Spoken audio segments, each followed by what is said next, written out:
que el sínodo de Dort o de Dordrecht fue un momento extraordinario de la historia de Europa, de la Europa protestante, evidentemente, del cristianismo en esa época, nadie lo puede poner en duda. Y cada vez es más claro que fue un momento crucial. Pero, y eso quisiera comentar hoy en esta conversación con los que nos hemos encontrado hoy aquí, en este ratito. Y es que todo el mundo sabe que allí se trataron 5 puntos que el grupo llamado remonstrante o arminiano había presentado para que se discutiera. Los llamados luego 5 puntos del calvinismo. Pero a veces no se tiene en cuenta un hecho previo, un estrato de ese asunto, y es que Arminio mismo, que ya había muerto, si el sínodo se convoca al final de 1618, noviembre creo que era, y termina en mayo de 1619, Arminio había muerto en el 9. Ya había un buen número de años que este hombre había fallecido, pero ya antes, en su propia vida, en su propio trabajo como profesor y en su confrontación con el otro personaje típico de ese espacio, que es Gomaro, que defiende el calvinismo de una manera radical, ellos habían tenido discusiones sobre un tema que es, digo, el sustrato sobre el que luego se levantan los demás. Y era el tema de la justificación por la fe, de lo que en la teología protestante se llamará la imputación de la justicia de Cristo. Y esto es esencial tenerlo en cuenta. Hubo una gran diferencia entre lo que proponía Arminio y lo que proponían no solo ya Gomaro, sino los reformados que atendían a las confesiones que en ese momento se aceptaban. Y luego esa problemática se fue desarrollando, se fue extendiendo, se fue de alguna manera dirigiendo hasta que ya confluyó en la convocatoria de ese sínodo, que dicho sea de paso, el propio procedimiento para llevarse a cabo esa reunión es ya un ejemplo extraordinario de buen hacer de la Iglesia y del Estado. Lo que en las Provincias Unidas o países unidos se desarrolla en ese momento es un ejemplo a seguir. Con todas las carencias que uno pueda ver, con todas las deficiencias humanas, todo lo que se quiera, pero es un momento en un sentido ejemplar de coordinación, de colaboración entre la esfera civil y la religiosa. Extraordinario. Ese es un momento extraordinario.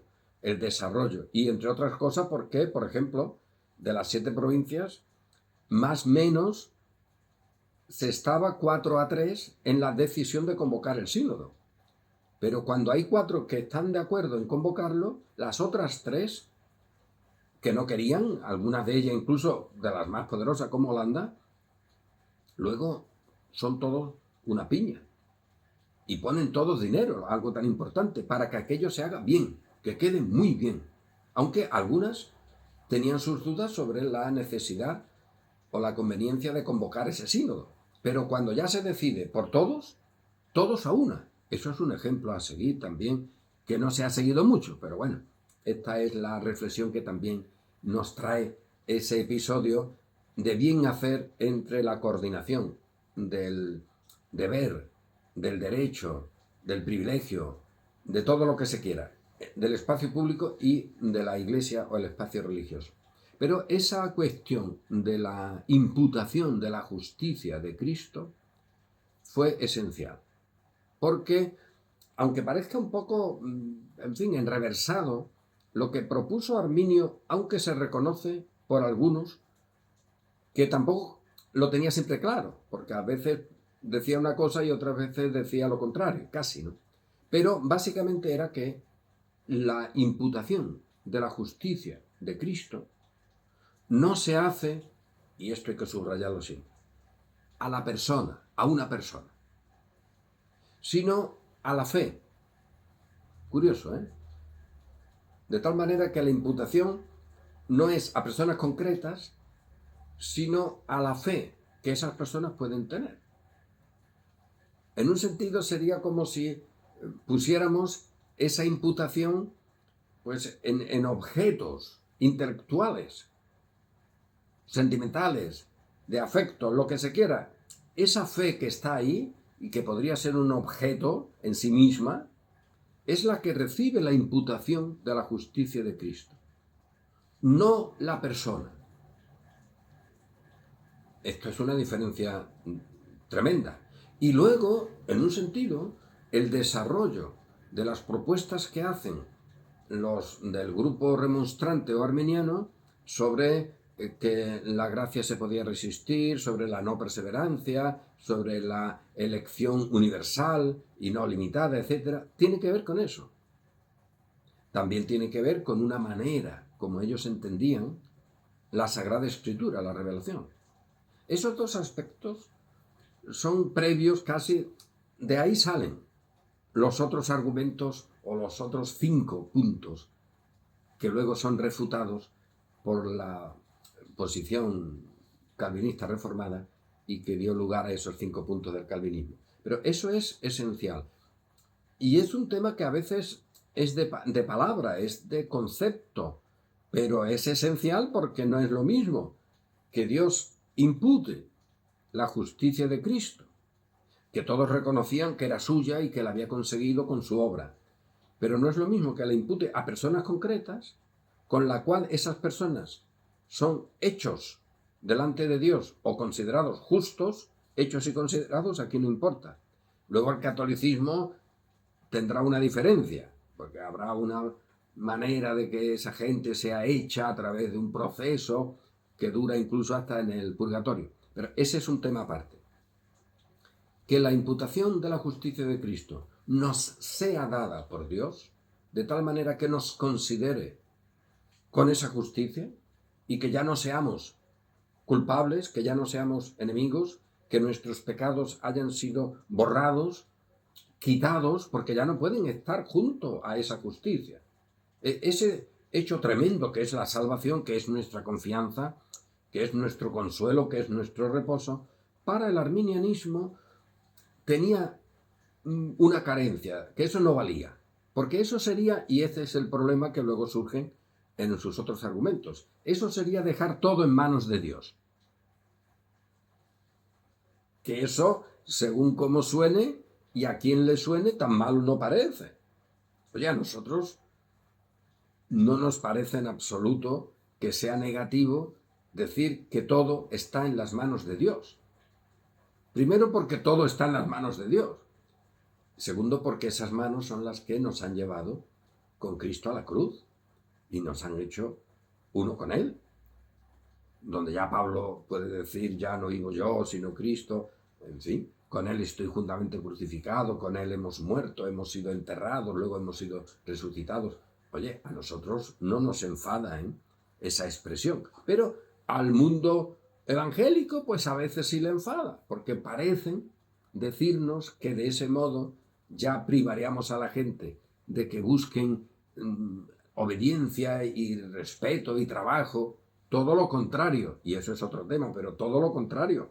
La reforma con ese modelo es la que impulsa más trabajo, más energías en todos los órdenes de la sociedad. La ciencia, el arte, la política, la filosofía, el estudio, el trabajo en el campo, la investigación. Eso procede precisamente de confesar que todo está en las manos de Dios.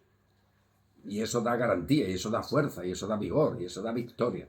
Pero el modelo arminiano, que ya Arminio estableció y que sus seguidores mantuvieron, de modo particular, por ejemplo, tras el sínodo, cuando se hace la confesión arminiana de Simón Episcopio, en esa confesión, que es muy parecida a la reformada que había antes, la confesión bélgica, pues se inserta un asunto sobre la escritura donde se dice que el ser humano tiene la necesidad de que sea capaz de recoger de ella y de entender de ella el sentido espiritual, la voz del espíritu, no es una voz que depende del espíritu, sino que el ser humano, con su razón, debe tener la capacidad de funcionar para tomar esa palabra espiritual.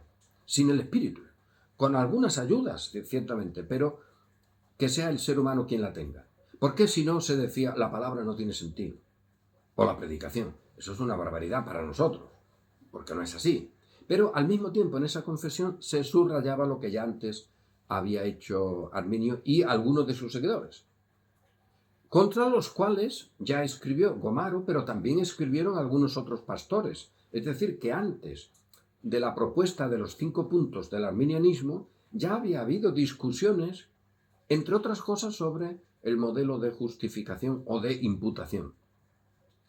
Y este es el tema que yo que quería mostrar al menos como un aviso, como un elemento de reflexión, porque si se plantea la cuestión, como Arminio decía y sus seguidores, que no es la persona a la cual Dios imputa la justicia de Cristo, sino a la fe que esa persona tiene y que esa persona elabora. De ahí se está a un paso a que, como esa fe luego se lleva a cabo, se crea con una colaboración entre Dios y el ser humano, pues al final la justificación es una justificación de la persona que tiene fe, mediada por su propia fe, como una obra en la cual él participa. Y luego había también otra cuestión que podemos tratarla en otra ocasión también, y es que esa fe, para Arminio y sobre todo para sus seguidores, incluía el concepto de que era una especie de no contrapunto, de suplencia, y que así como la ley había que cumplirla perfectamente para obtener la justicia, pero eso no pudo hacerse.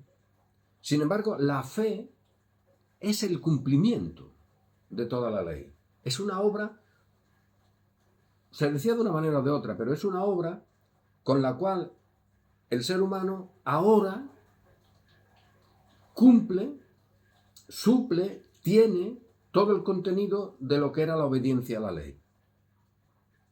Porque se vincula a la obra de Cristo, que sí obedeció a la ley.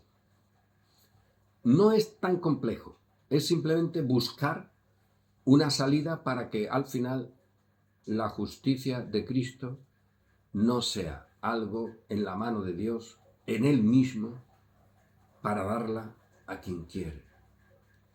Y a nosotros nos ha querido, nos ha amado, y por eso tenemos su justicia.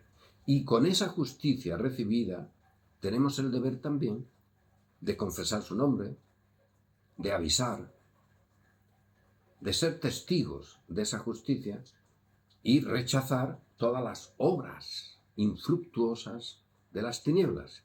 También la pretendida fe que nazca del corazón humano o que necesite la colaboración humana, muertos en nuestros delitos y pecados, para que se pueda llevar a cabo.